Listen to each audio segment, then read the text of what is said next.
Shadow Complex, Fable 3, and Peace Walker. It's all about the Germans on this week's Oh My God, This Week Was For the Win.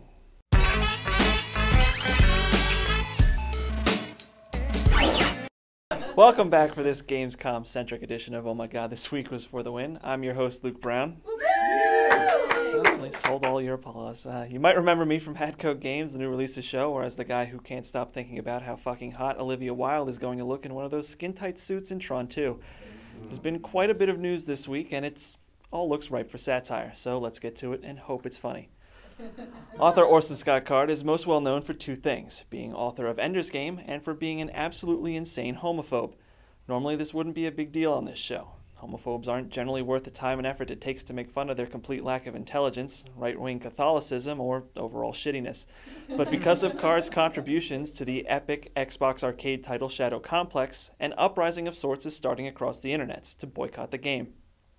This is despite the fact that the author's involvement with the title is minimal at best, since the game merely takes place in a universe the man created. The actual story is written by comic book scribe Peter David, who's actually an accomplished fiction writer in his own right. And more than enough people who weren't afraid to catch gay worked on Shadow Complex as well, so I just don't get the need for people to rally against the game. I mean, from what I've seen, the game is pretty badass and doesn't have any themes or undertones that slander same-sex couples.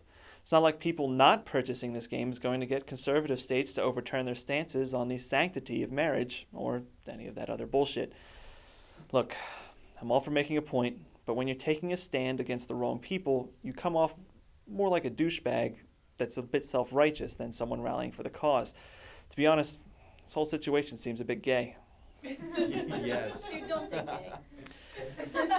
Peter Moly-news is a man who doesn't like to be out of the limelight for very long. Only a few short months after dropping the bombshell that was Milo on an unsuspecting E3, Big Pete was back at Gamescom dropping yet another big shocker.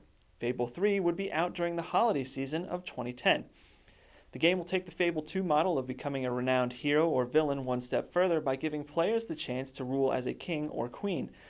The usually verbose Molyneux didn't really have much else to say other than the typical gameplay promises that gamers should in no way, shape, or form expect to see delivered. Personally, I just don't understand Peter's predilection for purporting possibilities that may never see the light of day. I get that the guy wants people to be excited about his game, but we're on the second sequel here. Pretty much know the game's going to sell. Why even bother with all the histrionics? And there's just no way in hell that the game is going to come out in time to be given as a gift for the holidays next year. I mean, at best, we're looking at a summer 2011 release, and that's being generous.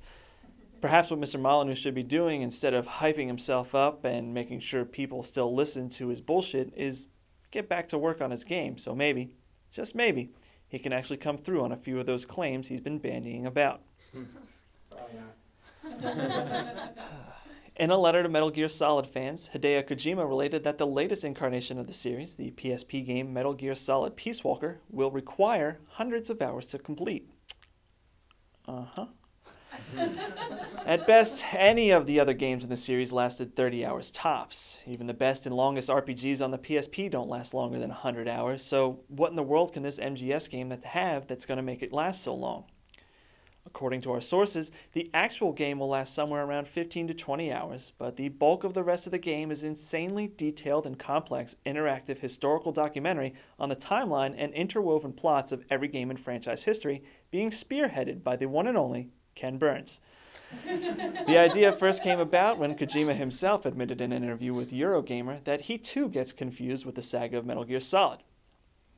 Listen, I love the series and I'm really looking forward to playing Peace Walker, but another prequel can only serve to convolute the histories of the universe even more. Perhaps what the series needs is a complete restart in the vein of Prince of Persia or Beverly Hills 90210. Whatever happens, I'll be playing it because those games are pretty much like fucking crack. That should just about do it for this week, but before we go, I just want to remind everyone that the $299 PlayStation 3 Slim was announced and will be available in stores as early as next week. See you next time.